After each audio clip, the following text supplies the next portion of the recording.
DD214 Gaming Podcast is for mature audiences only.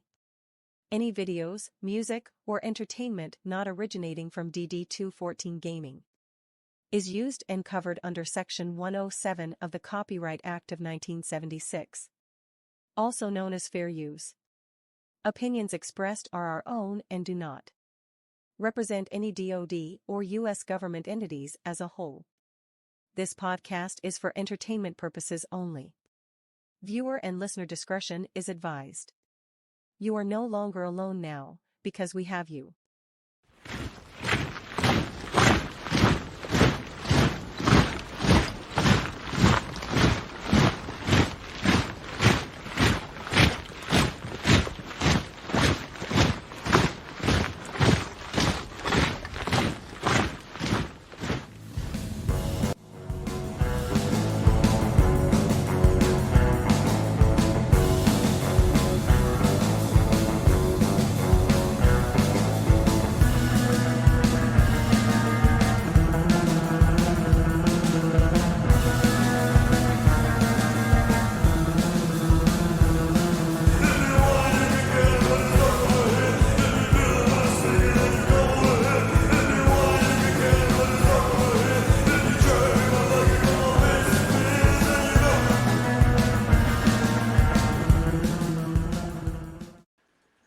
And here we are, and there it goes, and the show starts, and here it flows. What's going on, everybody? Brandon here in the house. Holy shit. Yeah. Yeah, who else is like completely fucking exhausted right now? Just me? It's probably just you. I mean, no one worked as hard as you did this week. I don't know. I don't necessarily know about that, but maybe like me in like the last like 36 to 48 hours, possibly, maybe. Like, you know, was it hard? Was it hard work? Was I hardly working? Like, we'll never know. But I definitely know like my body is fucking absolutely exhausted right now. How are you guys? I'm great, man. It was a creative week. It was a busy week. We had a good time. We hung out. I mean, what about you, Squillini? It was a good week. I mean, just fucking work, dude. Like, that shit is starting to piss me off. As of Friday, when I clocked out of our team of 17, we have lost 7 people. They just quit. Oh, shit. Oh, dude. So, guys, I'm gonna be right back. The dogs are crying. I'll be right back. Okay. I'm so sorry. Okay. Keep talking, Joe. I got questions for you, dude. I got questions. I'll be right back. Okay, so your whole team's gone? Almost the whole fucking team. What the hell happened? Our new directors pissed everybody off. You predicted that? I've already that. Well, I'm not going to go into a lot of details here since this is, live public on the internet. Yeah, you don't know who's watching. But yeah, no, we had our level 1 team went from 5 people down to 2 people now. And then my team went from 12 people down to 6 or 7, something like that. What? Joe, is your company gonna go belly up, or are we gonna be like unemployed Joe again in like a week or two, or what? Like what the hell's happening? I don't, because it's just scary? within my department. Are you scared? No. Okay. And the reasoning behind that is he's got experience. Well, I've got experience, and I've already had 5 interviews within the first week of our new director coming in for other companies. Okay. Like, second I met the guy, I started interviewing to jump ship. And so did almost everybody else. Hence why we've got people dropping like flies now. Yeah. Well, all their jobs got accepted, I guess. So well, if you have marketable skills in the current job market, guess what? Like, you can shop around, and you're not beholden to like any one company or corporate conglomerate that just wants to suck you fucking dry anyways. Yeah, it's Just just throwing it's it out just a there. matter Just of throwing it out it's just there. a matter like for me, it's just a matter of the job has to pay at least what I'm making now, if not more, Right. in order for me to financially be able to accept. I'm surrounded by assholes. So I mean that yesterday we had a cookout, did a 12-pound brisket. Dude, how was that, by the way? It looked flipping delicious. It looked so. You were cooking that thing early. Yeah. I had her on the she went down on the smoker at 7 a.m. Came off about 6:30, 7 o'clock last night. She was juicy. Oh, it was a she. I would say The beef you cooked was a she. well, yeah, cows the feed cows are females. Bulls are the male version of a cow. John, like basic. You never thought about that, did you, John? Never thought about that. Just eating all the. So every steak you've ever ate, every burger you've ever ate has been a female. You've been eating them girls out, bro. Just eating them out, dude. Like your whole life. Never even knew it, did you? So, you know, we did that. It was pretty good. I tried. This was the first time I've done a brisket. So normally I do pork shoulders and other like ribs and stuff like that. This was my first brisket. So probably not the best time to do a brisket when you plan on 30 people because you don't know how it's going to fucking turn out. But how did it turn out? I think it turned out pretty good. I think I need to figure out the heat ratio for the smoker for brisket because it wasn't overcooked and it wasn't undercooked, but it wasn't perfect. Got you. I know Interesting. exactly Like what it you're wasn't. talking about. Barbecue It is wasn't. no fucking joke. Barbecue is It no wasn't. fucking joke. Yeah, exactly. It's And not something where It's like a science. it's like that wasn't what I just ate wasn't bad, but it wasn't perfect either. You know what I mean? Exactly. I know There exactly what he's talking about. There's just enough tweaks that I need to make to perfect it. And the thing is with like pork shoulders, I've done in the last year and a half, I've probably done 110 pork shoulders. Jesus. And you know, I've got that down to an exact science. Right. In the smoker, this many logs is what I need. I keep the logs in there. I replace the logs every 3 hours with fresh logs for smoke. With the brisket, now I have to get that science down and figure it out exactly. Well, this is what I need to do for this long. I also need to figure out my dry rub because I tried something new that I saw on TikTok You on dry a rub? barbecue. I do. Fucking John. So I follow a lot of like barbecue pages on TikTok and stuff. And I wanted to try a coffee rub. Interesting. So it's literally ground coffee, sugar, salt, pepper, paprika, and it gives it more of a blackened color. And I wasn't a big fan of the rub. Okay. And Because it kind of the this coffee. this was a straight up experiment. You did like a straight up experiment, like with The this, meat with, science, baby. With this brisket. Like you were not like you're not playing around here. Like This you was- straight up like Yeah, this was Taking a me letting chance. everybody know. Listen, this is first one I've done. If it's not good, let me know. If you've got ideas where I can tweak it, let me know because I want that criticism so I can perfect the formula for the next time. For Oh. me, how we're tell me about.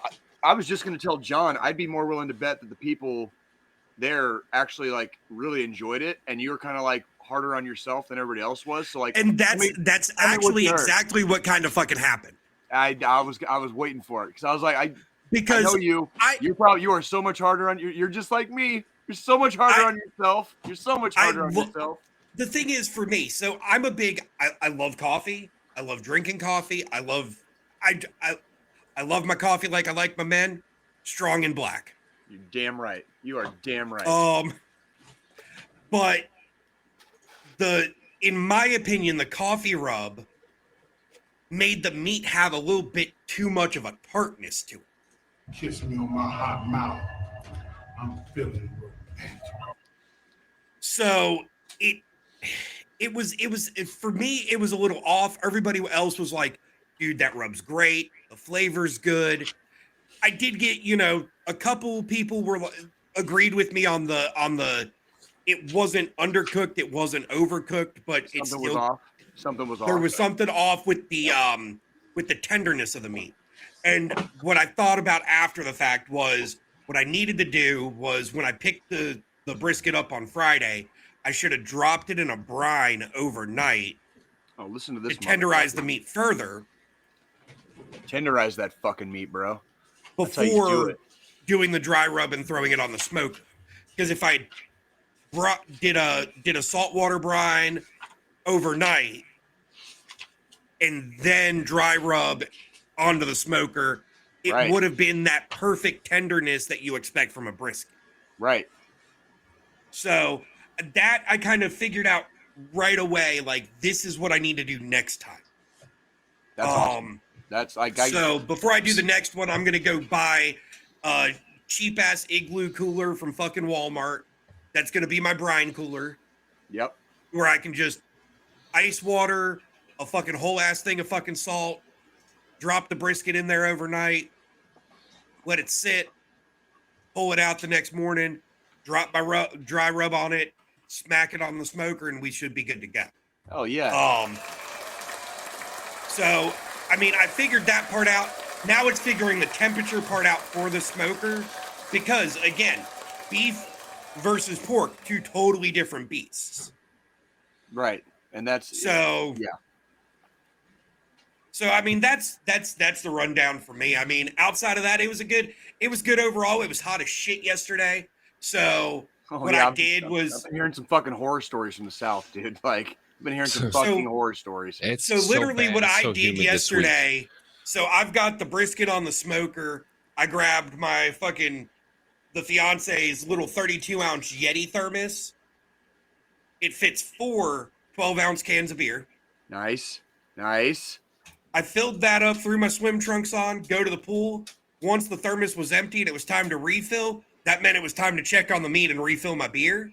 Right. And I just bounced back and forth between the pool and the fucking smoker because it was too damn hot to just be outside with all day like that. So, I mean, it was a good day. We didn't come in last night till like fucking 1:30, 2 o'clock this morning, just sitting outside, talking, hanging out.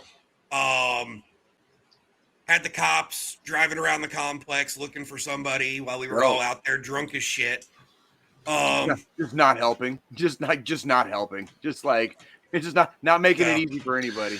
But yeah, so that was my week. What about you, John? Well, it was just podcast. Before I get to the podcasting, I started off, we watched the American Gladiators documentary. The one on Netflix? Yeah. Oh, dude, I want to hear about this because like I keep passing it, and I'm like, do I really want to watch it or not? So the first thing that caught my eye was the American Gladiators. I was a huge fan growing up. I actually liked the American Gladiators more than I liked like the WWF and WWE WWE at the time. And I was such a huge fan. I loved the heroes. I loved the way they look. I just used to sit there and just like be enamored by these characters. And the second thing that caught my eye was unauthorized documentary. So I was like, oh, this is gonna be truthful. And boy, tell all like fucking spill the guts. And fucking... Now it has everything that you expect, but not at the extreme you expect. Okay, fair. Tell us a little bit. Tell us a little bit. Well, obviously, during that time, everyone was taking fucking steroids. Duh. Like, go back. The 1980s equates steroids for like movies and TV. Yeah, like that's it. Like straight up, everybody was on roids. And so at that time, they didn't really, there weren't many regulations on it. It was just becoming a thing, and so American Gladiators apparently was the forefront of how do you say? Actually, no, it's a forefront of something else, which I'll get to. But the Okay. steroid use, a lot of them did admit to taking undetectable steroids, undetectable hormones, and things like that. A lot of them, and we're talking about Gemini's in it, Nitro, Ice, Nice. Zap, all the originals, the OGs. Fucking Okay, those are the only ones I fucking remember, bro. Yeah, and those are the only ones that really matter. So like it goes through the history of how the show started, how this Elvis impersonator started the show, and Oh man, I didn't know that. I didn't Yeah. fucking know that. I didn't know that shit. Like, but like no one, but like it was they spent so much money on it, but these guys only made $500 an episode. They made any money, so then they went Wow. on tour. Yeah, and then they had to go on tour, and the tour, they got along and stuff like that. But the problem was they were getting hurt, just like the WWE wrestlers. They had time, so they had to hire more people. People were getting injured. This and that. There were a lot of, but it wasn't controversial. It was all the things that you would expect in the 1990s of a production company taking money and taking advantage of a group of people. Right. 'Cause that's exactly what this documentary was about. television movies has a long, well, pretty much the entirety of since moving pictures was fucking invented. Like television and movies has this disgusting history of exploitation. Like that is the only fucking word for it. Like it's not fucking fleecing. It's not taking advantage. Let's just call it what the fuck it is. It's straight up exploitation of the people that star in the moving pictures, right? When they created this fucking thing and they made moving pictures, and especially when they added sound, and then when they added fucking color, exploitation. Yeah, and it's funny Straight too because all of them look great except you remember Malibu? Very vaguely. He had the long Barbie blonde hair, surfer dude, kind of, Yep. He's the only one that let himself go. Every single one of them, like they look like they still kept at it, but like this was like the one documentary that you can watch, and there was actually a happy ending for everybody, and dope. That's dope. That makes my fucking heart sing, dude. Like that, they all got bro. Yeah, they got it done, and it was actually kind of inspiring to see that the American Gladiators, and that there were so many iterations that they tried to bring back, and it was interesting because at the end of the documentary, I'm thinking, now that they have this mentality and they kind of went through all the issues that American Gladiators was having, why can't they, the originals? I mean, obviously, I don't think they would. I think maybe two of them, like Nitro and Zap, they would definitely do the show. They would still do it, But one of them, bang. Yeah, that would still want to do it. But I think that if they were to bring them back and have it regulated, and they're like the overseers of the whole thing and judges and shit like that, I think that it would have lasted. Because tell me now, American Gladiators would have lasted now. If it debuted today, it would have lasted. Well, the only one I remember from the new one is Gina Carano. That's right. Yeah.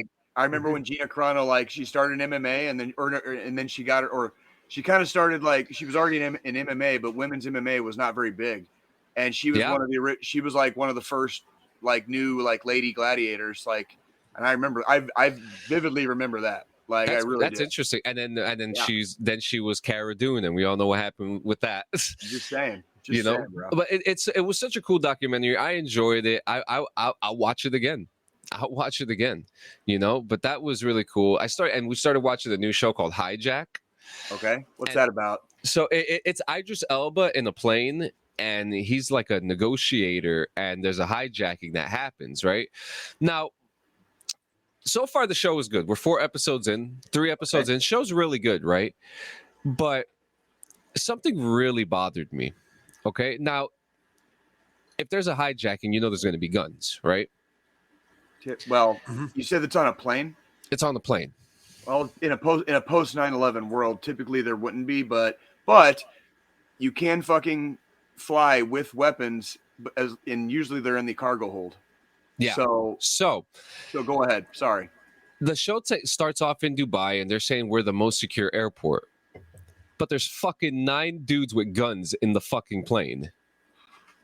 They don't look 3D printed either. Were they allowed on? Have you gotten that far in the show? Were they just allowed on, or how does that even? Say that again, Jay. Were they allowed on the plane? Like, has the show gotten into how they got the guns on the plane, or is that part? Is that like a plot device? Is that part of the plot, or like we haven't gotten there yet. We know that Okay. we know that 5 people on the plane don't exist. okay? That's Listen- another. So this is like a thriller. Who done it? Why? And and it's all and it just obviously if it's a TV show, like it's gonna have an ending because you can't hijack a new plane every season. Yeah, So each hour is an episode. okay, so it's like like it's like in real time basically. Yeah, it's Okay. from Dubai to London. It's got great production. It's very enticing. The whole like, oh boy, what's gonna happen next thing is kind of interesting. Okay. And the only reason, and I'm only giving you minimal because it's one of those shows. If I tell you too much about certain characters, it really It'll it's fuck it yeah. up. So Yeah. it's a very interesting show, but they really need to explain the security reasoning behind 8 guns being on the plane, and I have a feeling that they were allowed on. That would be my that's my guess. that's another theory. We think the pilot's in on it, but we don't know. Right. But it's a really cool show. I enjoy it. It's my filler for All Mankind because we're still waiting for that show to come back. Right. And but yeah, I mean, some really good shows, man. I feel like I watched something else this week, but I don't remember. I really can't remember off the top of my head. That happens to us too. Like we'll watch a random movie and like I want to talk about it on the podcast, and then like I forget by the time the podcast comes up like what movie I watched. 'Cause, Yeah. like we're just, like the weeks get so busy and you're doing so much other stuff. It's just like, oh crap, like I don't even remember at this point. Like, but that's why we're all like we're middle aged. Like so like we're gonna forget shit like that. Yeah, and then the usual worked on some podcasts. I actually cheap plug. I released sure. a new episode of Cleaning Friends. It's called Deep Throat Dog. Oh fuck yeah, dude. Yeah, you have to listen to it to understand the meaning. Yeah, it's a story about a dog who deep throated Arnold Palmer, and it's Nice. it's not what you think it is. It's not exactly what it is, but you'll get it. You have to. But new episode came out. It's hilarious. There's a lot of stuff. There's Yumi and Lore is coming to an end with Death Stranding, so they're going to be taking votes for the next game. So keep Okay. an eye on that. Good for them, dude. Good for Yeah, them. and then there's also, and then I mean, I was looking at, I've been going through the YouTube stuff, since we made, the transition to YouTube, trying to figure out what's next. Like Mhm. that whole meat science conversation, that's going to be a whole clip that I'm going to upload. Good. Do it. Like that's good stuff, and I've been really in like a productive mood these last couple of days. I've been like, I'm Use waking it. up, Use I'm it. just like, there's so much good stuff happening. There's so much good content that I'm thinking of. Like And it's like Saturday morning and you wake up at 6 a.m. bright-eyed and bushy-tailed. Fucking just get after it. Like use the energy when you fucking have the energy. Yeah, And like- don't ever question it. Just fucking use it. And actually, I'm going to bring this up too. I had this little powwow with Gonzo and Shango yesterday, Mhm. and this is going to lead us to the next thing that we were just talking about, Jay, that we were going to do real quick. And doing a meetup, we keep on talking about it. I feel like it's going to happen, if not this year, which it doesn't look like it could be this year. It's already fucking July. July. It's gonna be it's gonna be August, like But in a blink, and that's when you're on the down slope of Yeah. the fucking Yeah. year. So it's like It really Go looks ahead. like next year is going to be the time, so that we can get together, do some Kansas City shit, maybe there'll be a concert or something. But I've been really thinking about it, man. It's going to happen, and I think that we start planning now. I'm thinking maybe next spring or next summer. I think it's a great idea. Like I'm trying to hit up my my homies in Arizona because I'm just trying to go to Kansas City again. well also next year because I'm old as fuck. Next year is my 25th high school reunion, and as of this moment, I haven't been to a single one yet. And I kind of actually wanted to go back. I haven't been back to Tucson in a while, so I'm kind of like overdue. So I was like, hey, fucking 2024 25th reunion, like that'll give you a reason to fucking go back to Tucson for a couple days and shoot the shit with some cactus and fucking homies. You know what I mean? I love that, man. I but love well, that. Yeah. I'm telling you guys right now, like Kansas City is not perfect. Okay, but Kansas City is so much more than like what the rest of the country fucking thinks it is. And it is such a wonderful place, and it's kind of in this city is kind of in the middle of a renaissance. And so like there's so much going on, there's so much happening here right now. It's just a very bustling and kind of like happening place to be right now. And I think next year is only going to like extend that like further. I agree. You know what I mean? So I agree. And so now this is going to segue to the next thing. I want to do this. I've been thinking about this all week. Squillini, you've been a very integral part of this podcast now. You've been here. You've been, you've given us your opinions. You've given us your love, your passion. And I'm just going to say for anyone you guys are witnessing here right now, as of today, we, DD214, are going to be upgrading you to the official admin of the DD214 network. You've it's well deserved. You have a lot of great ideas. You brought so much into it. You brought a group of people to join us, and then on top of that, you're also a really fucking cool guy. And I like you a lot more than I thought, when we first met, I wouldn't say I brought a group of people. I brought two different communities together. Yeah, I like that. I like that. And, it's really cool. And I just want to say thank you. You're the fucking man. And as we're talking, I'm actually going to do the thing right now. But yeah, man, you're the guy. I stepped in because y'all needed help. And that's all there is to it. I mean, I've just been here to help, and I've enjoyed the fucking ride these last. God, it was before Christmas when I came on. Yeah. Oh yes, it was. Well before. It was before even fucking Halloween. I've been doing some deep dives, and yes, it was well before. I can promise you, it was well before that. Like it was. I think August will make a year that I've been on the show. At least. Yes. So that's like, I like how you very aptly put it, like, because we needed help. the thing with me and John is, and what makes me and John a lot smarter than like I'd say like your average Yogi Bear is we're not afraid to fucking ask for help.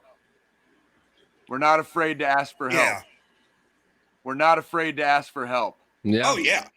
And that's that's the big thing. You gotta ask for help. You were the right flavor you were the right flavor we needed too, that extra piece. I'm wishing I didn't open this beer and I just shotgunned it like I planned on doing. Third time's a charm, right? To you. What'd you say, John? Third time's a charm. Third time is we don't, listen, you and me have not really changed one bit. You know what I mean? It's kind of like the podcast the podcast has kind of evolved and changed around us. And that's that's basically like the extent of like what it like how it occurred. You know what I mean? I would say going back and watching old episodes from before I was on, back when there was another third. That's the other Joe that used to be here. That guy. We still love Joe. We still do. We still do. He's still loved. He's just an asshole. Because we're not, right? Because we're not, right? No, I would just say definitely I've kind of mellowed it out a little bit around here. I'd say, and you know what? Because the amount of rants you go on, Jay, now since I've been on the show compared to before I was here, you rant more than me. You rant more than me now. Like, and I like that too, because then we can kind of balance each other out a little bit. Like, so like we can both work. But when I rant, I don't go as hard as you do when you rant. No, and that's my mouth has been a constant source of like nervousness for both me and John, because there are days when like I get a little emotional about stuff, a little, right? I get a little emotional about stuff, and when I go on my little spiels, it can be funny sometimes, but other times it's like, Jesus, Jay, like you're gonna get assassinated, like, you know what I mean? I mean, shit. Like, for the love of God, the 2 times we've got zucked in the last 6 months, I thought it was because of your mouth. So did I. Because you were in the middle of a rant both fucking times it happened. Yep. You were in the middle of one of your fucking rants, just going hard on some shit. And the next thing you know, we got fucking zucked and took down. And it's like, God damn it, Jay. Like, yeah. And then and like, yeah. That's only for us to find out that the last time wasn't because of you, it was because of my enemies. Well, you know what?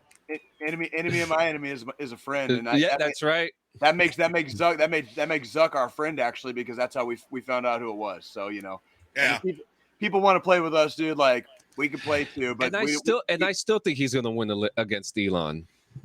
oh my god, I don't even want to give fucking space in my head to that. No, bullshit. I know. I hope they both accidentally break each other's necks, accidentally, like simultaneously. That would be great. That'd be like the fucking perfect ending for fucking that Jay, fight. this is going to give you something to fucking rant about. Here we fucking go. If it's pay-per-view, I will pay to watch the fucking I Elon will, Zuck I fight. will fucking hurt you if you do. If you don't fucking pirate that shit. Website. I if have a you fucking website don't- for you. Joe, Right, I will beat your fucking Jay, ass if you Jay, don't tell 'em. fucking pirate that shit, you Jay, motherfucker. Don't tell you 'em I have- fucking dare. Tell him I Don't have a you website fucking for dare. it. Spend your goddamn hard-earned fucking money on those two fucking cucks, dude. Fuck no. Jay, let this Fuck guy no. know how many websites I have. Oh. Listen, we don't need your OnlyFans I'm link, John. I am No. threatening physical violence if you fucking It's not pay for mine. those cucks. Okay, I'm threatening it. Okay, this is a threat. Oh man. So Jay Live on the internet. Everybody heard that, right? Yeah, we heard it. This is a legally binding statement. I will fucking hurt you. Okay, like Next thing you know, there's a lawyer. it's like, god damn it, dude. Go ahead, John. What were you gonna say? Oh man, but yeah, you had a hell of a week. More like a hell of a weekend. Like everything up to that part was just fine and dandy and like pretty hunky dory normal. Okay, like the last 2 days of my life have been like, well, fairly amazing, but at the same time like completely exhausting. Like we were joking earlier before the show. Like you can kind of see like my eyes and like how fucking exhausted I fucking look. It's no fucking joke. Like I am exhausted. Absolutely. The shadow from the bill of your hat actually helps cover that up. Oh, does it? Well, Yeah.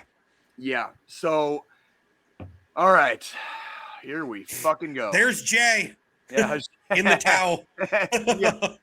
yeah. The only difference is I didn't have to hide my face because I actually worked there, right? So, hey, John, do you want to roll that beautiful bean footage, dude? And we'll talk about Taylor Swift. How about that? T-Swizzle. Here she comes. Oh wait, John. You got the Roadhouse, bro? Roadhouse? I thought we decided we weren't did doing we the not do- Roadhouse.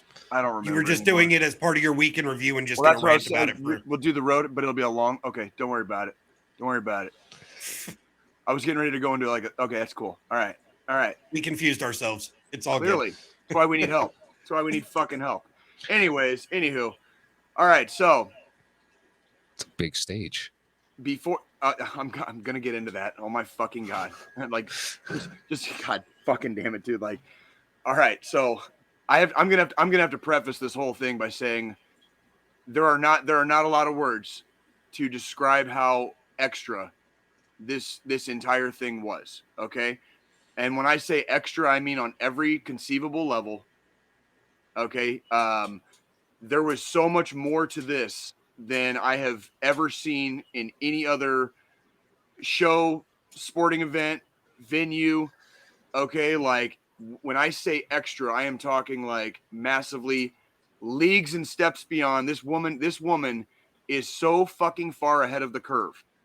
Okay, like it is unreal. Okay, there are so many different things I can go into, and I'm going to here in a second. But what I wanted to start out by saying and preface with was there aren't really a lot of words for it, because this shit was fucking extra. All right, Extra. we've been hearing all fucking year about how goddamn expensive this thing is, and like ticket prices are out of control and blah blah blah. Okay, I ain't got like 2 G's to throw down on a fucking ticket, but I bet every single one of these motherfuckers walked out of there fucking saying it was worth it. And that is really hard for me as the type of person I am, especially with how I feel about money and capitalism and stuff like that.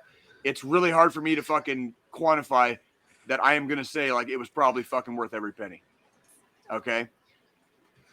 I got to see it fucking twice. All right. I got paid to see it twice. That's my version of capitalism. I get paid to do the shit that fucking everybody else pays out the ass for, right? Same as the army, right? Like, you want to fucking shoot guns and throw hand grenades? Fucking here. You want to get paid to do it? Fuck yeah, bro. Let's fucking hit that shit. Right? God damn it. All right. So Taylor Swift, John, you can pull that down for just a second. It's kind of distracting me. It's like it's giving me fucking great memories, right? All right. Oh, God So- forbid you have those. I know. Why in the fuck would I ever want to hold on to the good memories, right? No. Oh my God. Real quick before I start going kind of like line by line over the show and like what I experienced, I want to compare this show to two other shows that I've seen that are kind of like a step above, and then that'll kind of get, you know, I can get more into like how far ahead Taylor Swift is. Okay, so last year, me and my Nikki, we went and saw Tool in Omaha. Okay, fucking amazing Tool. fuck. Oh, absolutely one of the absolute best concerts I've ever seen in my life. They are fucking light years ahead of the curve. Okay, it's fucking Tool. Okay, amazing sonic and visual experience, light years ahead of the curve. Taylor Swift fucking blew him out of the water last night. In 2019, before fucking COVID happened, I saw fucking Slayer on their fucking final world tour. Who? Amazing fucking show. Fucking pyro everywhere. Fucking amazing visual and sonic experience. Fucking Taylor Swift fucking blew them out of the fucking water. You also saw Starset, who's also really good with their concert performances. Oh yes. Like I've seen. You said it too. Not a big fan of them, but you admitted that they played a hell of a fucking show. That's right, and I can appreciate production value. I can appreciate entertainment and entertainers. You mind if I throw in some like production concerts to? Go ahead. You keep talking. Yeah, I'll show it. No, you're fine. It is, and that's why I really wanted to preface with that, because Taylor Swift, what I experienced on Friday and Saturday, okay, being last night and the night before for us going live this morning on Sunday, what I experienced was so far beyond anything I've ever experienced before. Like it is legitimately hard to describe like how much better her production, her entertainment, her as a fucking entertainer, period. Okay? Kanye was fucking dead wrong, dude. Like, oh, by the way, Beyonce's coming to fucking Arrowhead in October. She just pushed her date back. I can't wait to fucking work that show just so I can compare the two. Okay? And I got fucking money that says fucking her show ain't fucking shit compared to Taylor Swift's, dude. There's no fucking way. I'm gonna call it right now. There's no fucking way. Okay? Gonna go from watching from pulling security at a Beyonce concert to that Sunday pulling security for a Chiefs game. Do you guys see that? Like, John, go back to that stage if you can see the stage. So like the main stage is in like one end zone, okay, and then it goes out and it kind of made that it makes that diamond shape in the middle. That's about midfield, and then where it goes out into a T, that's close to the fucking opposite end zone. This 34-year-old woman played a 40+ song set both nights, and she was walking up and down that motherfucker the entire goddamn time. I'd die. Friday fucking night. Look how big that stage is, bro. I do want to point out the fact that me and Taylor Swift are the exact same age. 34. She's fucking dude. She was born in 1989. It's like one of her fucking albums or some shit. I don't. I'm 34 also. You seem to know a lot, Jay. I know a lot more after fucking 2 nights of that shit. Are you kidding me? Like two nights, and he's a Swiftie. He's got the whole knowledge. I got face fucked, bro. I got face fucked. No shit, bro. John, let me reverse to last week's episode when he started talking about how he was working this weekend. Oh, he was already and how he already said he was a Swiftie. So he's just a bigger Swiftie now because now he's seen her live and sees the production value behind her. Hold on, John. What do I always judge fucking concerts and performers and performances on? When I do security. Oh shit, dude! Just said it like a week or two ago. Dude, you've said a few of them throughout this show, though. The fans. Yep, the energy. Fans. Like I the biggest thing I judge concerts and performances off of is the fucking fans. All right, like this was so far on a different level. Like I have never seen the concourses for any event so empty. When she went on at 8 p.m. promptly both nights, No one went to the bathroom. no one. Like it was a fucking ghost town on Friday night. I have never seen the concourse for any event, any concert, any show, game, anything. There's always people on the fucking concourse. Somebody's buying a beer, somebody's taking their kid to the pisser, merchandise tables, whatever. Like ghost town.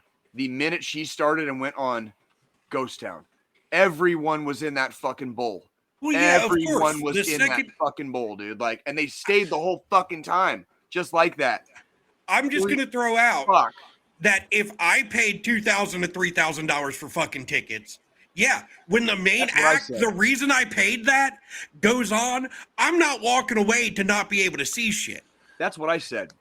So, like, I'm gonna make sure to chug down the rest of my last beer before the prior act is done. Run, go grab another beer, and be back in my fucking spot with a fresh beer by the time she goes on. Do you know how long she played on Friday night?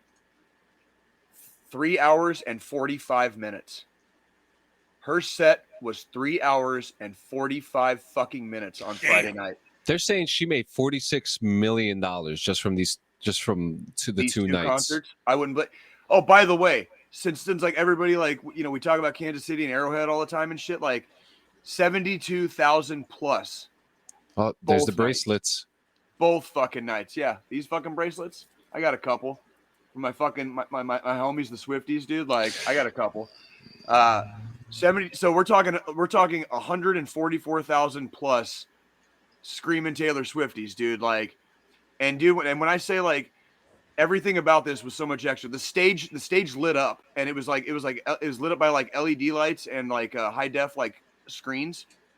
And she'd have all this stuff for like different songs, like while she's walking around,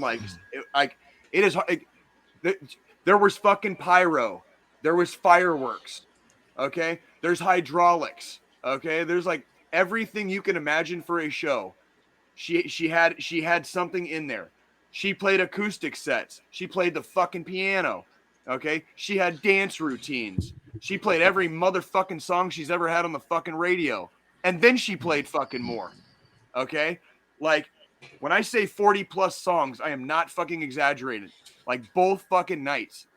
Mm-hmm. Like, it was so extra. And this lady is 34 years old, walking a fucking 100 goddamn yards back and forth, doing dance routines, getting up on top of shit, remembering the goddamn lines and lyrics to her own fucking songs.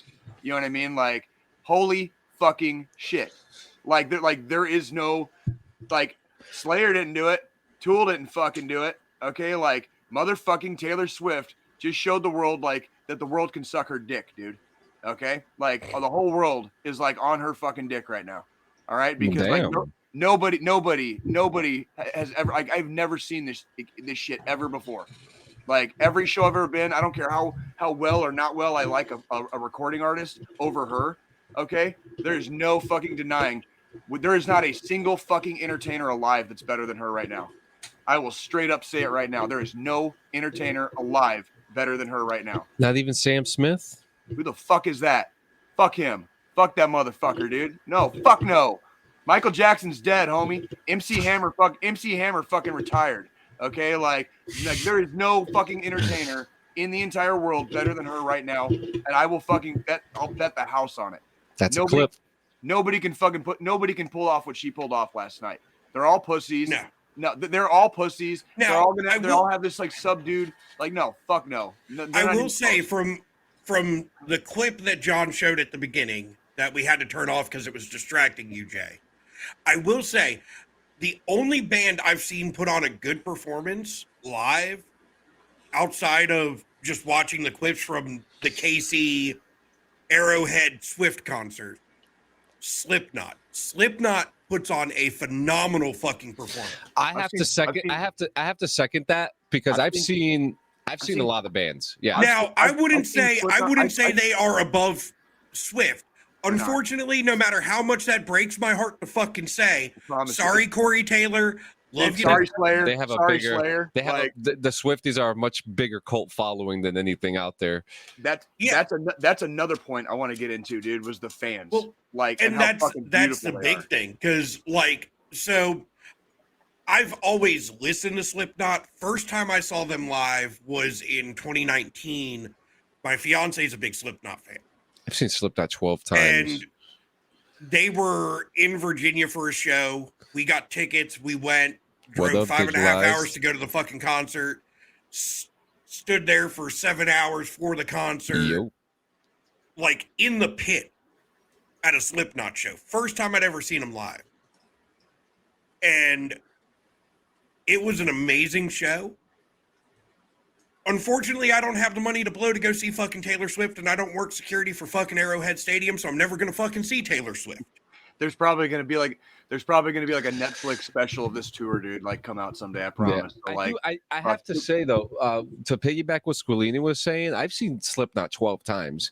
I even had the chance of going backstage, like when meeting Linkin Park back in like 2006 or something like that, when it was for the Music as a Weapon tour. Slipknot, I met Disturbed, Linkin Park, Slipknot, and I remember I haven't seen Slipknot in years. We're talking about the Iowa days, which is the best Slipknot album. Death, yeah, I'm actually digitalized Death. Welcome. I know that Anders. I don't know if you know this, Jay. There was an original singer of Slipknot called Anders Kolsefny. Album used to be called Mate, Feed, Kill, Repeat. That original singer is going on tour in Australia right now, doing that tour, which is pretty cool. Look, because there's a cult following just for that album alone. But in the rock stance, yeah, Slipknot is the best. They're the best When it comes to live performance. Yes. I wouldn't say they're the best rock band, but their shows. But I will phenomenal. say, easy competition. You have Lil Nas X. Lil Nas X, his concerts are phenomenal. I watch a lot of concerts on YouTube. You also got the Deftones, who have also great setup. But then you have like Tool, Nine Inch Nails, the Queens of the Stone Age, who I've never gotten to see, and I've always wanted to see. I heard Pantera. I saw Pantera in 1999 and in 2001. Dope. And those, we didn't have the screens and the lights then, but oh my god. Can we talk about Taylor Swift again? Yeah, we're getting there. There's so many. We're having a conversation, Jay. Going to see them on July 29th in Pittsburgh. Yeah, I mean, I actually wouldn't mind seeing Pantera with Zakk Wylde, New Jersey's own. But it's just like concerts are so fun. They've gotten so intricate with the screens and the lights, But for me, I really just want to see Starset. I'm mad that you got to see Starset before I do, because you didn't even know who the fuck they were. Why are you That's hating, what makes John? me mad. Why are you hating, John? Like, I hate that you have a cool job. That's what I hate. That's what we were talking about. That's what we were talking about last night, dude. Like late into the evening was like, I didn't get out of the fucking army and move back to like my birthplace of Kansas City, Missouri, so I could be fucking miserable at like a goddamn 40-hour week suck fest, like sucking somebody else's dick for beer money. You know what I mean? I want to suck my own dick. I want the world to suck my fucking dick. Okay. And it is right now. I'm gonna say I hate both of you for having cool jobs, because I actually have to work for somebody for 8 hours a day and then do my content. Unlike John, who just gets to produce podcasts all day, and unlike Jay, who gets to go see fucking Taylor Swift free because he works security. Twice. Not free. I got fucking paid. I got fucking paid to do that.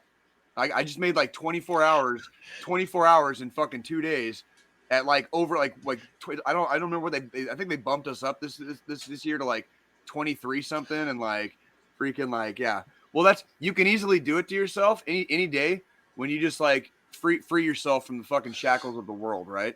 And I'd like to say that it's easy to do that. It is not. I know it's a struggle, and like trust me when I say like we live in a very blue collar neighborhood, so like the jobs that I do are very humbling sometimes, like very, very humbling. I'm not like official Arrowhead security. I'm not official security at Kaufman. Like I work with people that are like in the same dire straits as everybody else. Like that, like this is like their third, fourth, fifth job, like, and it's like, I have the freedom of movement to choose how much I either work or don't work right now. And that is I'm very blessed to be in that position. Very grateful. Thank you, Very, very digitalized fucking death. I just realized digitalized death is double D's like ours. We got fucking huge ones. Double D's, bro. Huge ones. Fucking huge. Oh man, so you want to get Some people say all you need is a handful, man. I say fucking take all you can fucking get.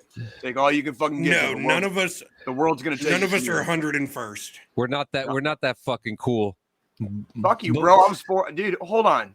Fucking hold on there. I got plenty of friends that came out 101st, and that's great. There's like several very storied battalions in there, but I'm saying we're not cool like that. We didn't make it. I didn't make it. I just didn't get stationed there. I mean, Yeah, I mean that's all that happened with me. Chris Bodette, I think Chris Bodette got stationed there. He got. Are you 101? It's funny. I saw a video, a short the other day, of it's called the page is called Bendovers, and it's a military page. There's a bunch of shorts on it, and this dude, this New Boots had a 101 patch. He bought the patch from the PX during boot camp and put the patch on his shoulder. Yeah, not wise. Not fucking wise. Yeah, so you can already imagine what that'll happen. Oh, well, welcome, man. Yeah, absolutely. It's great to have you. It's great to have you. And by the way, freaking, I got a bunch of brothers that freaking came out of 101st, freaking dudes that came out of No Slack, freaking dudes that came out of Bastogne. All them fucking motherfucking Tory fucking graffitiing motherfuckers in Afghanistan. Every goddamn time I was there, I still got respect for you Tory motherfuckers too. All right, so fucking, it's all good. It's all good. We love the 101st here. Oh I was shit! I was fucking 4ID. I was 4ID fucking most of my career, and I spent previous time attached to fourth MEB. But that's a whole nother story for another day. Can we talk about Taylor Swift now? Okay, let's go into the next stuff. Do you have more about Taylor Swift? I wasn't even close to done. You guys started talking about Slipknot, bro, and like just threw me fucking way off the rails. Well, Boo. at least Boo. he's a Swiftie now. I always was. No, let's hear what else you got. Well, I didn't even start talking about the crowd, like the actual that's crowd, right. like dealing with 72,000 plus people. You know what I mean? Like, yeah, not surprised. There you go, Jay. Not surprised. Freaking. So the crowd, the crowd was fucking primarily female. Okay, very female centric. There's plenty of dudes there too. Okay, very heavy representation from the LGBTQ community, which is fucking awesome. All right, I fucking saw like the costumes. So many people came dressed in costumes from like her music videos, shit she's appeared in, fucking like bro, like the whole night. Like I'm talking.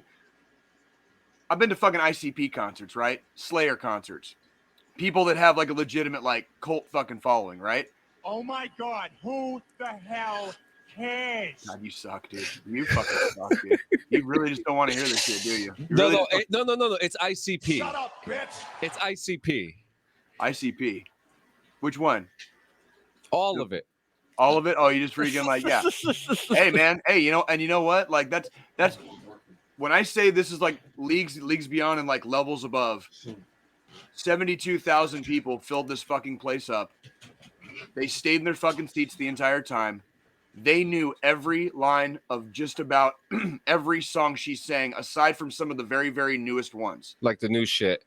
Like I'm like the very, very newest. I'm talking like shit that came out 3 months ago. They were singing along with her. Okay, I'm talking about shit she like just barely dropped.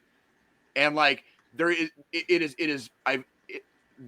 fans of her are unparalleled.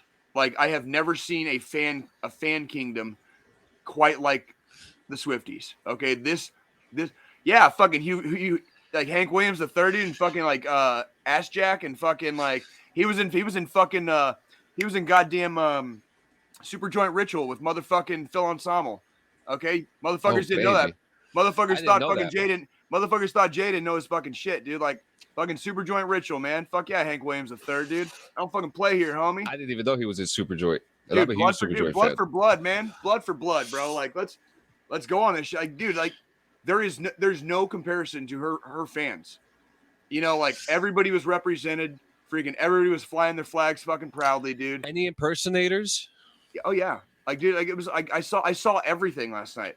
I saw fucking beautiful women fucking dressed to the nines. People dressed up as Taylor Swift.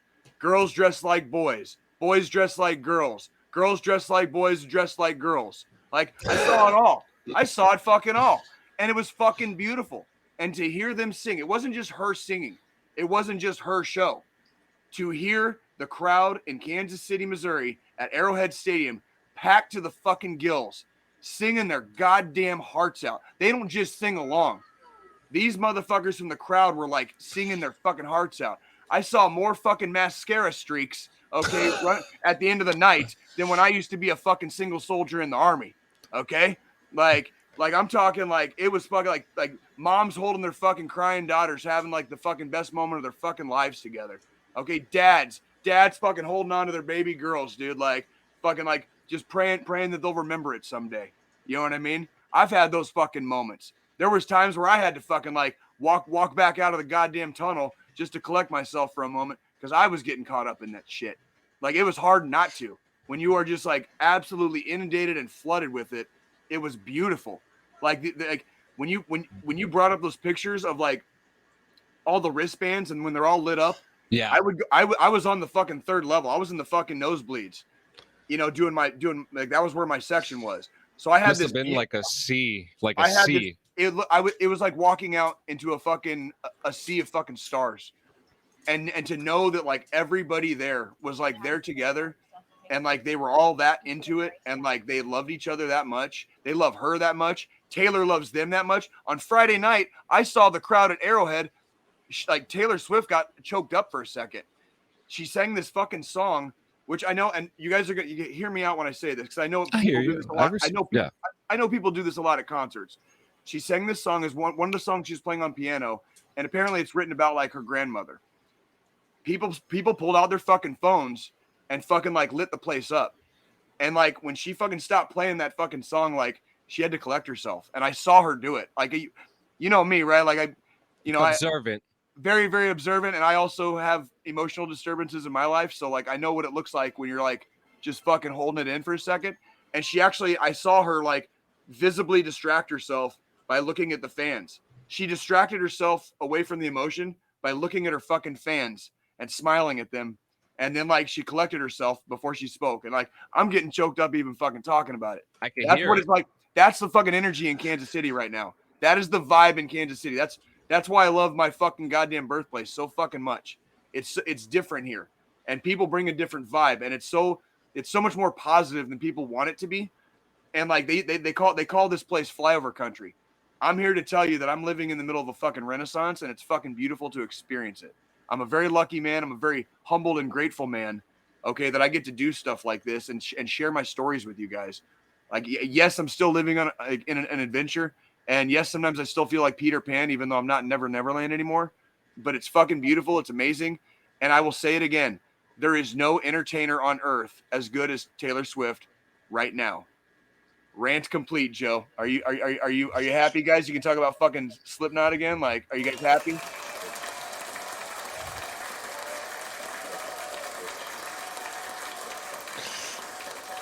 Oh man.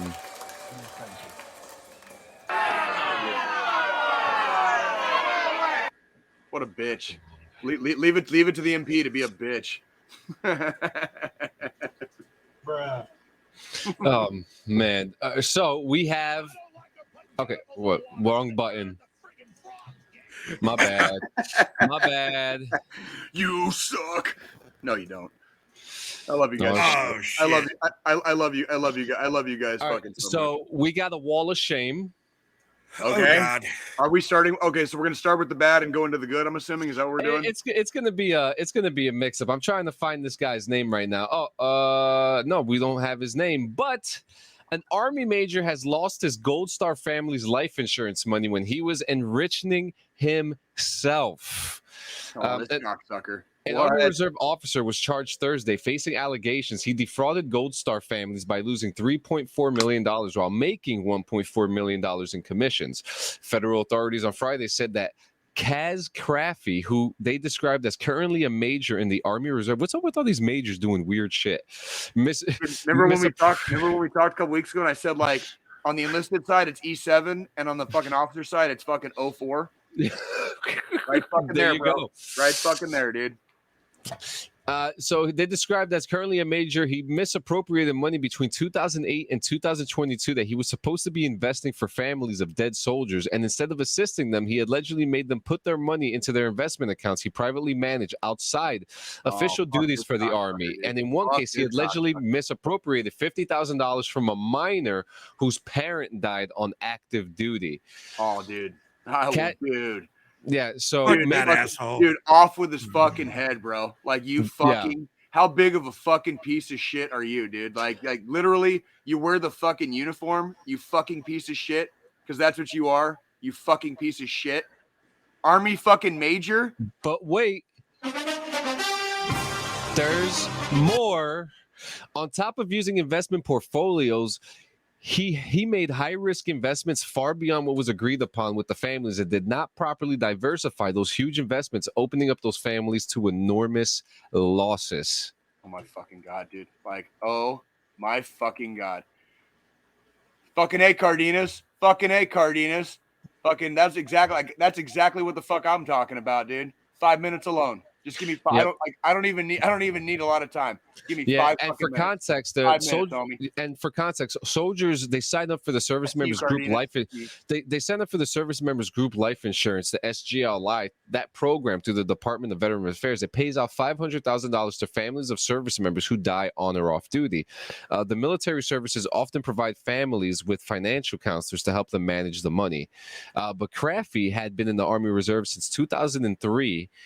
His LinkedIn profile using his name outlines an extensive background in finance, including a bachelor's degree in finance from St. John's University and a master's in finance from Rutgers Business School, which is here in New Jersey.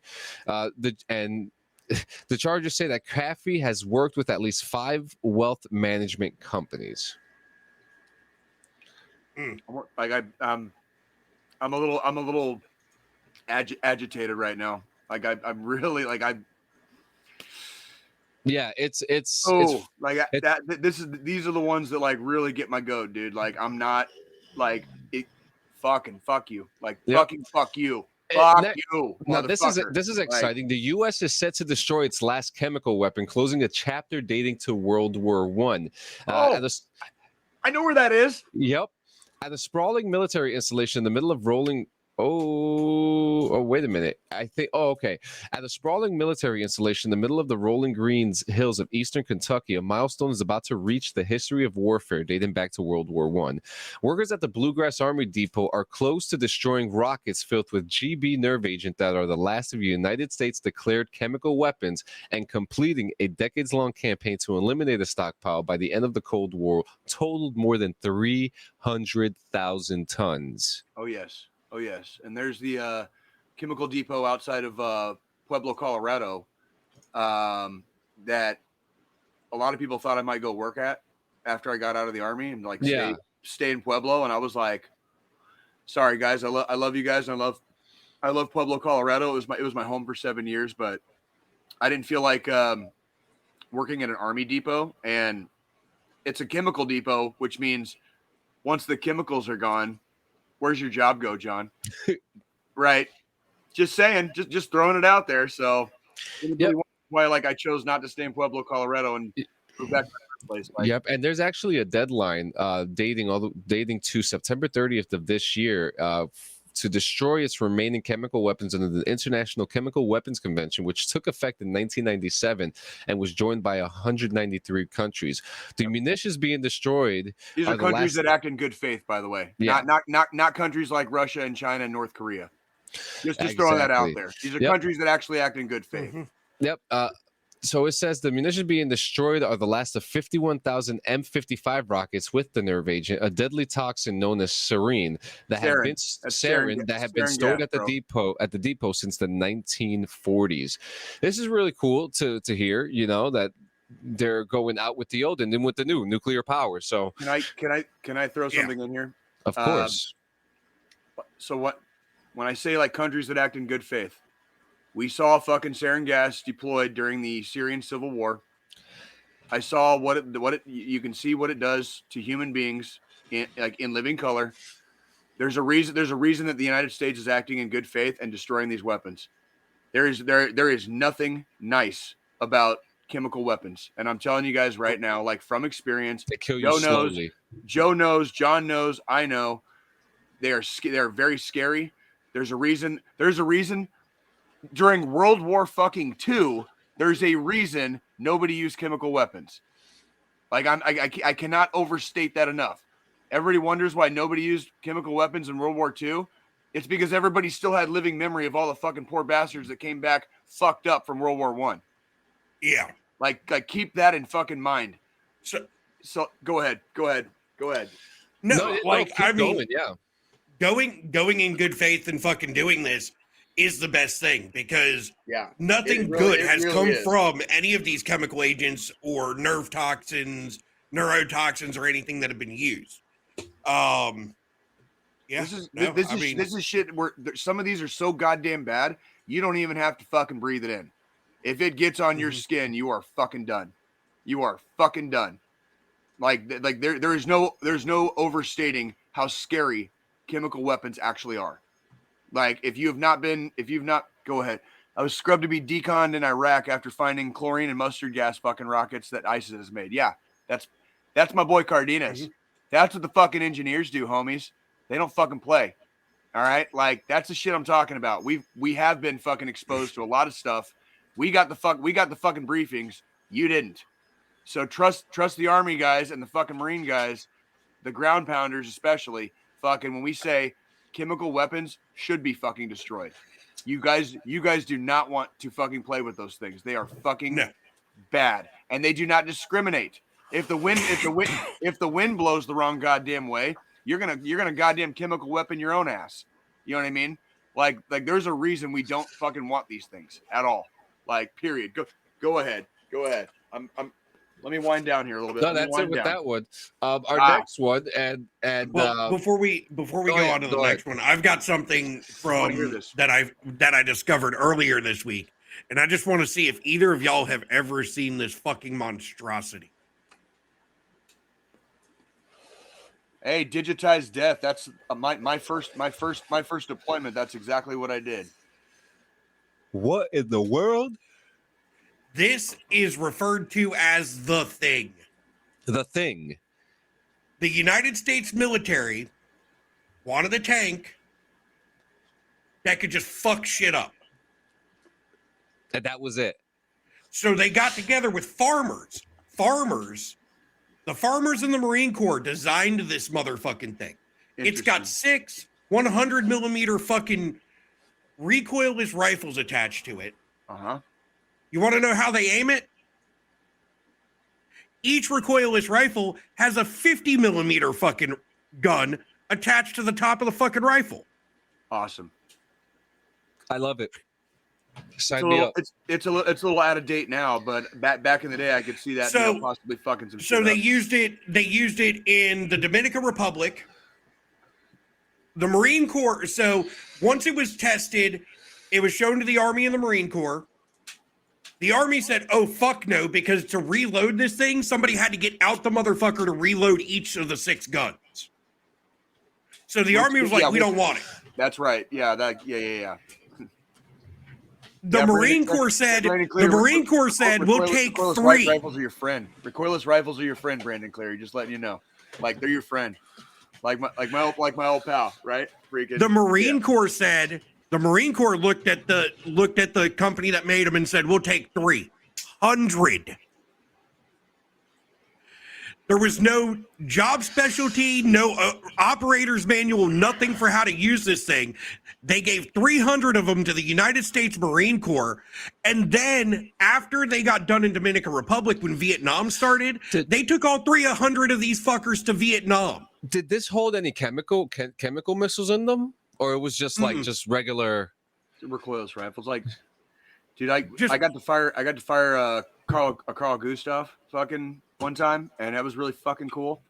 You know what I mean? But like, yeah, at the beginning of the war in Ukraine, which we'll get to later on in the show, freaking that's how Ukraine was basically like holding off the fucking Russians, was like recoilless rifles.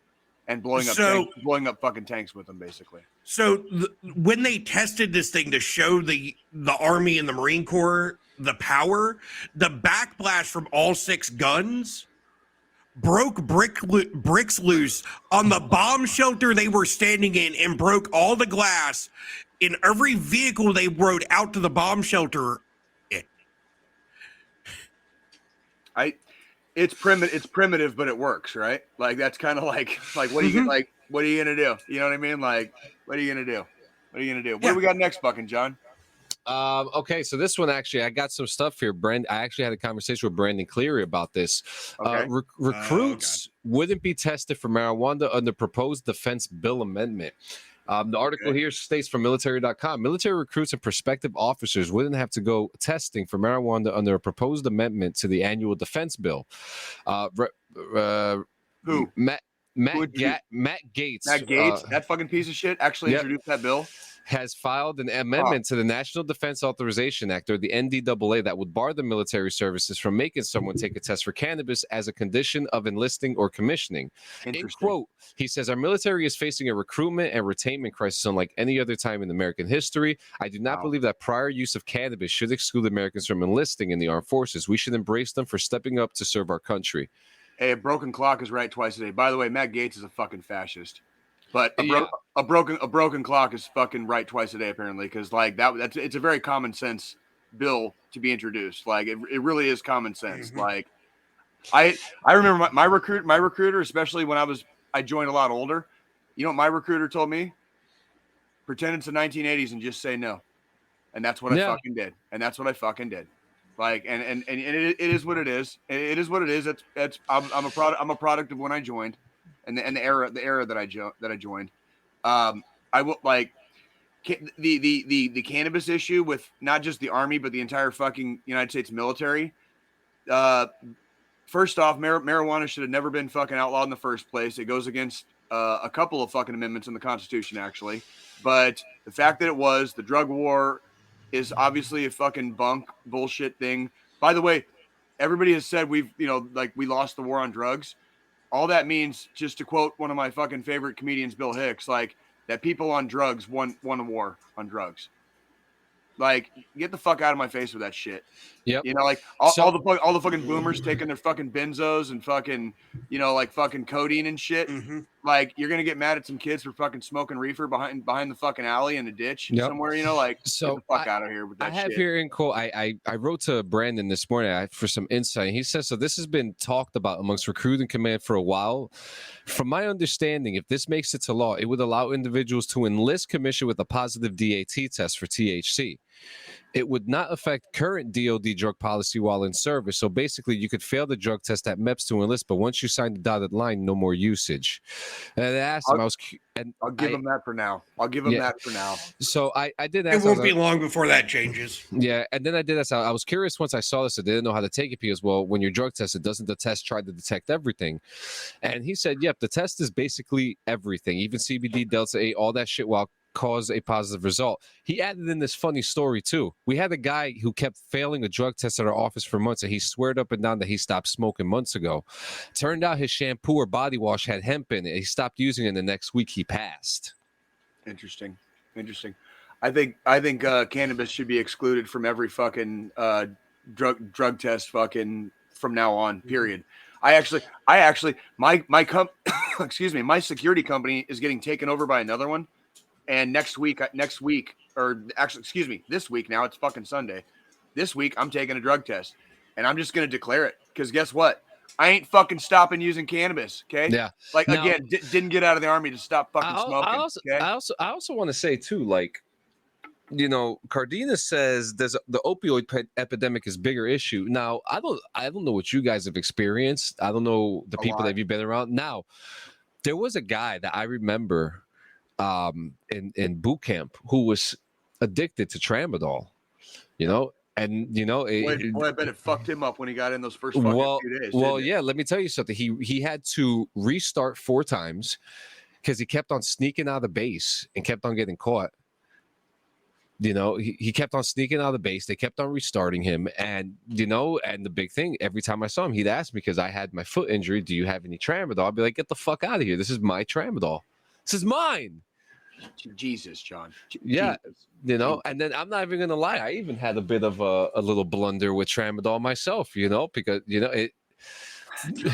Drugs are bad, okay? Drugs are bad, okay? but it's true. And then Cardenas says, dude, I walked into my recruiting station in 2000 and I told them I smoked today, and they told me to stop, and I did. There was a lot, you go to a recruiting station, my recruiter pretty much told me to stop. I still failed my drug test. And he still said, you're still going. I think soldiers should be allowed to fucking smoke weed the same way they're allowed to drink. Yeah. Next we have the Pentagon. This is for America, baby. The Pentagon will no longer offer support to movie makers who censor their movies for China. Good. Why the fuck would they in the first place? So our favorite senator, Ted Cruz, said, what does it say to the world when Maverick... Another fucking corporate sucker Satan cock. Jesus Christ. He said, what does it say to the world when Maverick is scared of the Chinese communist? I agree. Again, broken clocks are right twice a day. I'm not going to argue with him on that one.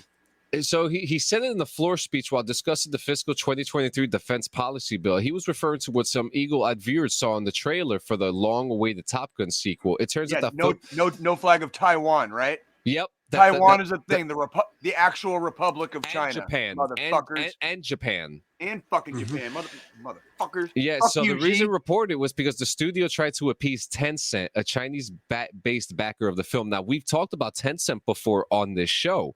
Yeah. We have, and they're another global conglomerate that likes to suck dick.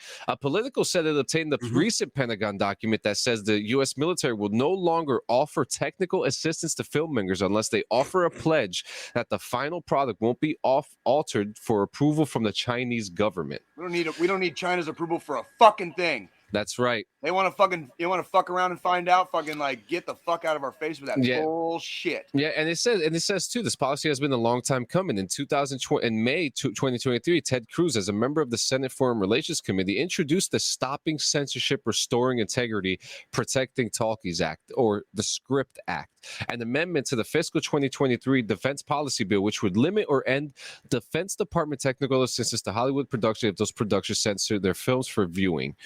For too long, Hollywood has been complicit in China's censorship and propaganda in the name of bigger profits, and the SCRIPT Act will serve as a wake-up call for forcing Hollywood studios to choose between the assistance they need from the American government and the dollars they want from China. Correct. I'm all about this. Me too. I'm also about this too because I believe in accuracy in film.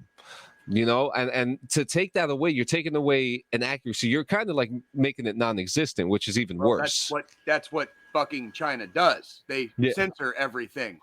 They don't allow their people, and they don't want their people to even have a fucking vote or a voice or fucking. They want their people to just be complicit. Okay, there's a fucking Muslim genocide occurring in China right now. People are being used as fucking slave labor, literal slave labor in China right now. I'm not afraid to say this out loud. I'm not afraid to say it in public. It's fucking happening. Yeah. Fuck China. Fuck Xi. Okay. Fuck them all, dude. You're all complicit. And I hate that Hollywood fucking chooses fucking dollars over fucking literal slave labor and a genocide that is occurring right now. Just throwing it out there, guys. Yep. I got my DD-214. I don't have to fucking censor myself anymore. How about that? Now let's go to a little lighthearted news. Have you seen a Humvee? Because the military would like it back, please. What? If you see a multi-ton vehicle on the road with canvas doors and camo paint job, it's not a tricked out Hummer. It's stolen fucking property, all right, guys? The high mobility multi-purpose wheeled vehicle, also known as the Humvee, was stolen from the Santa Rosa National Guard Armory over the holiday weekend, according to Sergeant Michael Ball of Santa Rosa branch.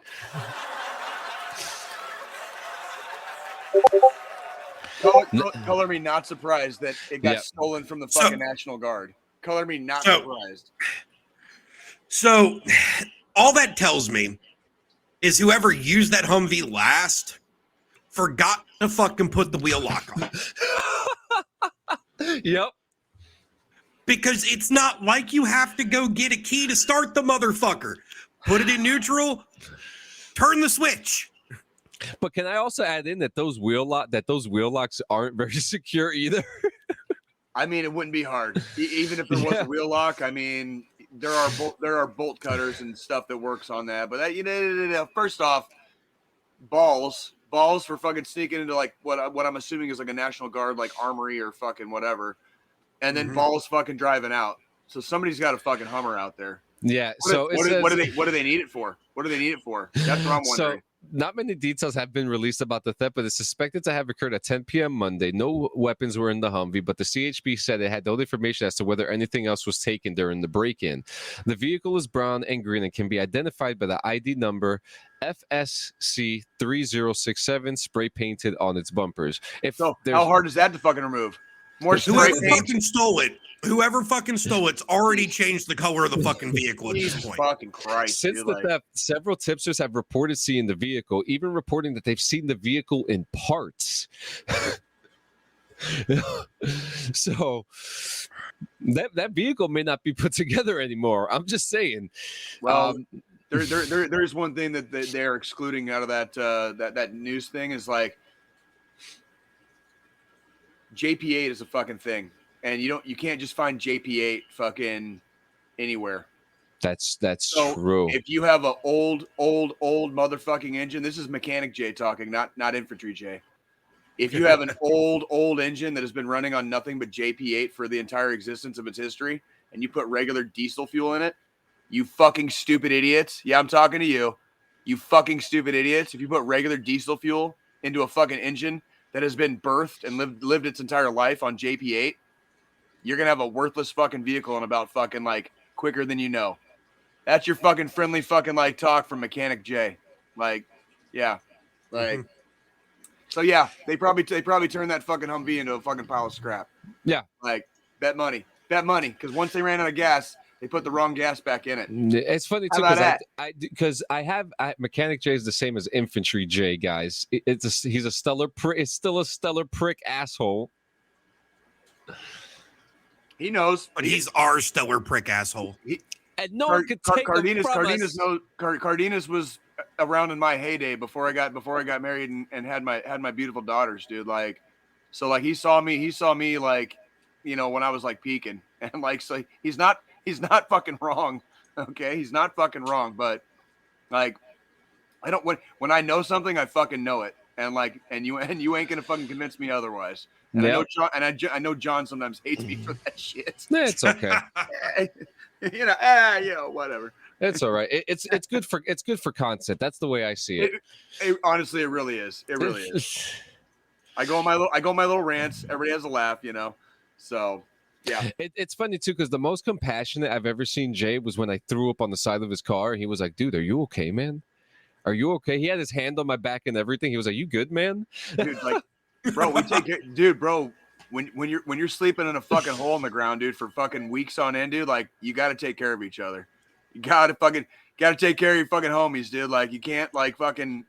We don't make it without each other. Like I would love to say that I'm like this fucking self-made person and fucking robble, and the ultimate fucking truth is always going to be that I was loved and supported my entire life. I didn't do a fucking thing by myself. Not even one. Even when I was in the army and joining the army, I didn't do that by myself. I did it because I had love and support of people who fucking actually like genuinely cared about me. And that is our job and our duty now is to continue loving and caring for each other. That I'm sorry. I thought that was the whole fucking point, right? Like I thought like so too. It's what I was fucking taught. It's what I was fucking taught. But you know, yeah. And now to talk about so that we talk about. No, you're good. No, we're getting into the fun stuff. Now this isn't the video that you sent me. I found another really cool video. But talk to us about the 500 days in Ukraine, Jay. Oh, so okay. Yesterday, and then I'll put up that video when you're ready. I got some footage here. That's awesome because then I can type up a fucking spoiler warning too. So, or not a spoiler, disclaimer, whatever it is. Disclaimer warning. Yeah, that's probably better to say. So, Yesterday being Saturday here in America, I know the time difference is a little bit off because of how far east they are of us in Ukraine. Yesterday was day 500, and so from the start and the invasion on February 24th, yesterday was the 500th day since Russia invaded Ukraine. It's a big fucking deal. We've been talking about it literally since the beginning on this show. We want to unequivocally state on this show in no uncertain terms, we firmly support fucking Ukraine, her right to fucking defend herself against fucking tyranny and invasion. Okay? The absolute amount and sheer volume of fucking war crimes that have been committed, the fact that the Russian government hasn't collapsed yet shows that the fucking people don't give enough of a fuck to like do anything about it in Russia. Like, Ukraine has every right to defend herself. She's going to take back fucking the Donbas. She's going to take back Crimea. Okay, it's going to be fucking summer in Crimea. All right, and we support Ukraine. We say Slava Ukraini here. Okay? We're not afraid to say this shit, okay, when everybody else is. And there's a reason for that, because these are regular people that were living their own regular lives in their own beautiful fucking hometowns, home cities, home country. All right? This is a country that voluntarily gave up nuclear weapons in their possession in the 1990s with the express promise from two countries. One was the United States, the other was Russia after the Soviet Union collapsed. They got promised by two countries that if they gave up their nuclear weapons, they would be left alone. Okay? This is like, this whole thing has been bullshit from the fucking beginning. Crimea was invaded in 2014 and basically occupied by Russia. Russia is also fucking removing children and trying to force them to fucking start speaking Russian. Like that, like I can't even go into like the amount of atrocity that this whole thing has been. It has been 500 days. On this podcast, we are not going to let you fucking forget about it. You're not allowed to fucking forget on our watch. This is happening right now. I feel guilty sitting here talking about it and not being about it and fucking being there. I literally, like, I can't tell you guys, my stomach gets in knots some nights. Like, this is a very serious global issue. Countries like Russia have become terrorist states. It's a literal terrorist state now. Okay, that's as bad. That's like as bad as it can possibly be. And I love you guys so much. I don't want people to be afraid. I want you to know the Russian army has already like been chopped in half, like by far. And every all that fresh meat that Russia just keeps supplying to Ukraine is getting chopped down too. And it's only going to get worse because all their best have died. All their best are already dead. Okay? So don't be fucking afraid. Russia ain't going to do a fucking thing to you. All right? That's because fucking the country of fucking Ukraine is carrying all the goddamn weight for the fucking world right now. And that includes us. Like, all right? I'm telling you guys right now, they're carrying the fucking weight of the world on their shoulders in their country. Like, Ukraine ain't fucking playing. When the president, fucking Zelensky, said, I don't need a ride, I need ammunition, he emboldened his entire country. He fucking stayed put like the fucking man he is. All right?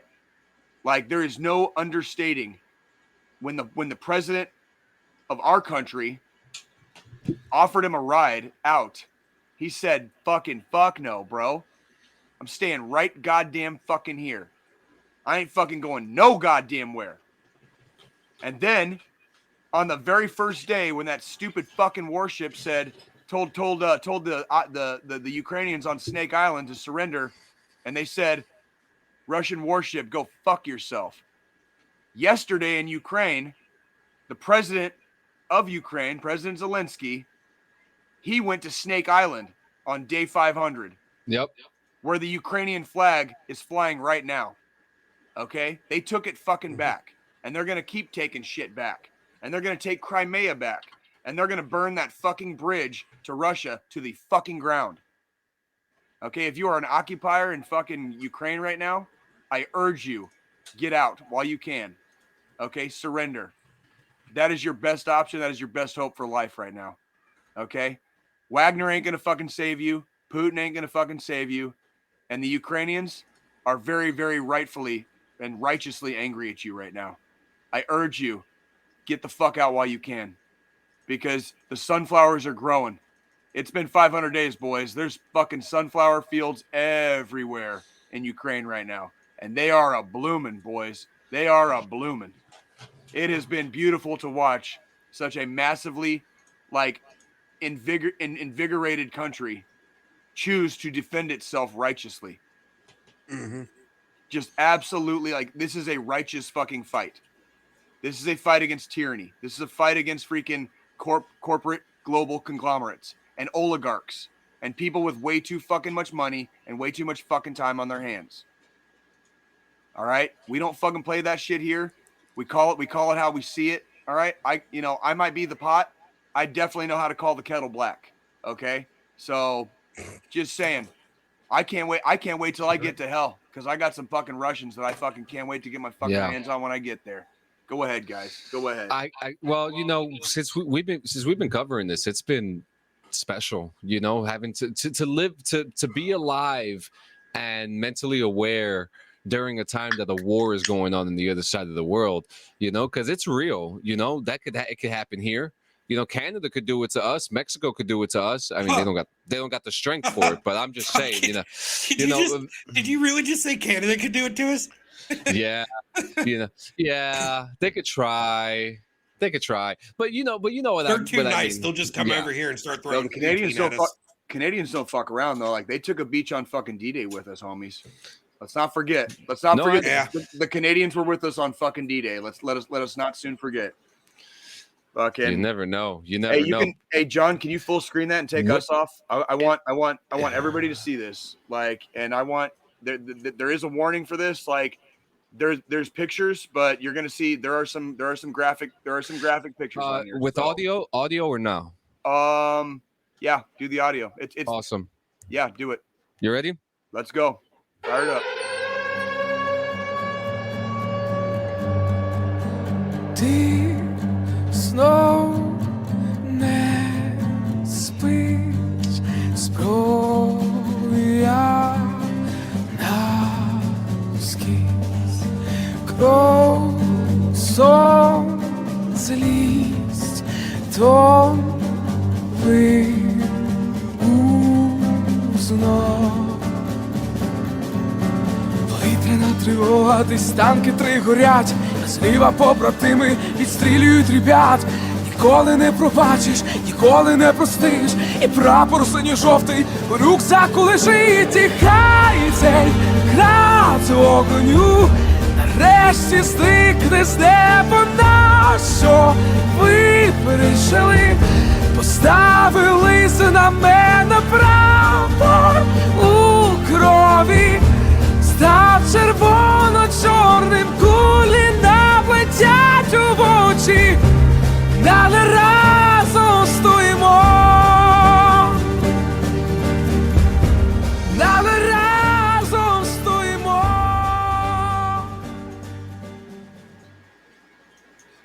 Wow.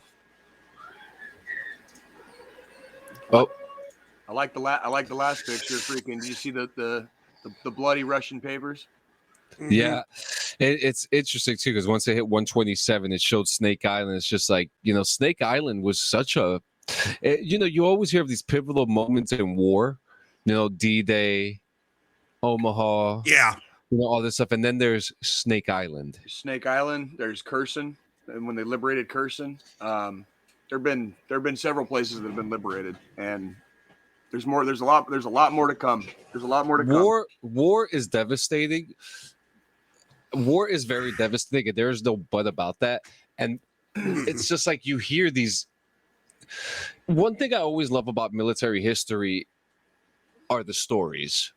Where did this battle happen? Why did this battle happen? How many people died? How many survived? Were there civilians to soldiers on that day? We've told some of the stories. We told the story of the guy, the engineer that blew himself up on the bridge, and his last words That's were right. Slava Ukraini. And that was at the beginning. That was a pivotal moment in the war too. Fucking beginning. He blew himself up on a bridge because he didn't have enough time to get back across before the Russian tanks got there. Like, And like we told the story of the POW. You saw his picture, the POW that was executed, and his last words were "Slava Ukraini." Like it's well. Let me know. I think it's my turn this week for the final thought. So let me. Yeah. Like I can transition real quick if we're ready. No. Yeah, I'm ready. Do it. Mm-hmm. This week for the final thought. I've had a very exhausting weekend, a very emotional weekend. I did a lot of thinking when I was at the concert. I think one of the reasons I like doing concerts and stadium events and sporting events and stuff. Sometimes when I'm away from my family, I miss them so much more, right? And it's like being in the field. It's like being deployed. And a lot of times I'll be at these shows, and sometimes I get overstimulated, or I get maybe a little overwhelmed emotionally sometimes, and it makes me just want to go home. And it reminds me that like home is where my heart is. It reminds me to be a good Jay and not a bad Jay. And the downside of the effects of war, especially after I've gotten out and I've got my DD-214, have in some ways very grossly like bubbled to the surface, to an extent that sometimes like I wasn't necessarily prepared for. And it is a struggle sometimes, like, and I think part of what I struggle with is not what I did or where I was. I'm not sorry for a fucking single thing I did in the Army. Okay. Like I firmly believe that the Afghanistan war was just, at least at the beginning. You know what I mean? What I struggle with mightily sometimes is how much suffering I saw. I saw so much suffering, just humanity suffering. And it's really hard to come to grips when you see human beings suffer. If you care. So clearly, like, if it's upsetting me, I must have held on to something in my heart because I still care. I don't like seeing human beings suffer. I don't like seeing children cry I don't like seeing fucking men and women, grown men and women and children scared and terrified out of their fucking minds. And that's why, like, every week we try to bring everybody back down to earth. So, like, no matter what's going on in your life, no matter how bad shit is getting, remember, we can't drop the napalm on the people that we love. Okay? We cannot. We have got to freaking do better. All right? It's okay to be emotional. It's okay to freaking have a bad day. It's okay to be a little bit out of sorts. What we have got to remember constantly is that we have to freaking check ourselves first. You can't put the mask on somebody else when the plane's going down if you don't put yours on first. Okay? We need everybody here. We need all hands on deck. Okay? Ukraine as a whole country realizes this right now. I want you guys to remember somebody is always out there. No matter how cold and alone you feel at night, somebody out there fucking loves you. Somebody out there fucking cares. Okay? Pick up that goddamn phone. Dial every number on the fucking list you got. If nobody answers the phone, you dial 1-800-273-8255. That's 1-800-273-TALK. You can also dial you can dial 988 and you can freaking text star 988. Okay? There are licensed behavioral health specialists waiting to take your call. All right? I see a therapist. I'm not afraid to admit it. I go to a fucking weekly like veterans meeting. I'm not afraid to admit it. I try to keep my mind occupied. I try to keep myself busy with things that bring happiness and joy to my heart because of how fucking dark it gets. I've seen the darkness. I've lived the darkness. My motherfucking nickname was Darkness. It was a call sign. I actually had the call sign Darkness on my second deployment for a couple of missions. No shit. I'm not making that shit up. Okay? I know what the darkness is. I lived in it. And I'm trying to fucking find the light. All right? That light is at the end of the tunnel. Okay? I'm not always going to tell you that it's going to be easy. But you already know how to fight, don't you? You already know how to fight. Learn how to fight for yourself. And as soon as you're freaking back on your feet, get your ass back in that ring and start fighting for the fucking ones you love. Cool. They're going to need an advocate someday, just like you needed an advocate when you were in your straits. We don't do anything by ourselves. We do it together as a community, as a tribe, as a brother and sisterhood. Okay? You have every right to be proud of everything you've ever fucking done.